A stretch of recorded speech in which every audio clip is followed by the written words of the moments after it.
আমরা এরকম চাই না। আমরা চাই স্বাধীন সার্বভৌম বাংলাদেশ। আমরা চাই দুর্নীতিমুক্ত বাংলাদেশ।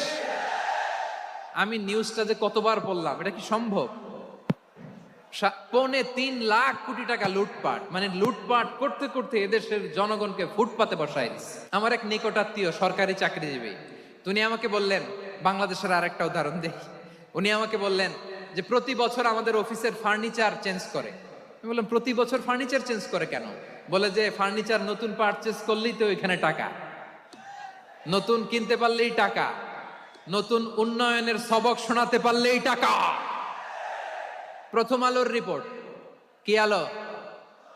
প্রথম আলোর রিপোর্ট, গত 15 বছরে উন্নয়নের নামে লুটপাট হয়েছে প্রায় 3.25 লাখ কোটি টাকা। কার রিপোর্ট? আমাদের বানানো কথা। প্রথম আলোর রিপোর্ট। গত 15 বছরে কারা ছিল জানেন তো? হ্যাঁ, শুধু ওনাদেরকেই দোষ দিয়ে লাভ নাই। স্বাধীনতার পর থেকে শুধু শাসকের হাত বদল হয়েছে, আমরা কিছু পাই নাই, ঠিক কিনা বলেন? শুধু ওনাদের দোষ দিয়ে কি লাভ? রব্বুল আলামিন বলেন, ওয়ালাকাদ কাররামনা বানি আদম, আমি বনি আদমকে সম্মানিত করেছি, বনি আদমকে মর্যাদা দিয়েছি। ওয়া হামালনাহুম ফিল বাররি ওয়াল বাহর, বনি আদমকে জলে স্থলে, স্থলে এবং সমুদ্রে চলাচলের বাহন দিয়েছি। ওয়া রাযাকনাহুম মিনাত তাইয়্যিবাত, তাদেরকে পবিত্র রিজিকের বন্দোবস্ত করেছি।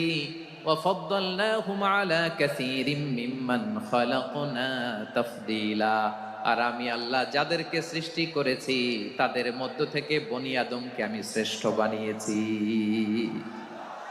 আমরা আশরাফুল মাখলুকাত, আমরা কি? শ্রেষ্ঠ, সবার চেয়ে সেরা। আমাদের মতো করে আল্লাহ কাউকে বানায় নাই। 2 পায়ে ভর করে শির দ্বারা এরকম স্ট্যান্ড রেখে মাথা উঁচু করে দাঁড়াতে পারে এরকম কোন প্রাণী পৃথিবীতে আছে? এজন্য আল্লাহ বলেন, ওয়ালাকাদ কাররামনা বানি আদম, আমি বনি আদমকে সম্মানিত করেছি, তাদেরকে আমি মর্যাদা দিয়েছি, তাদেরকে আমি যত মর্যাদা দিয়ে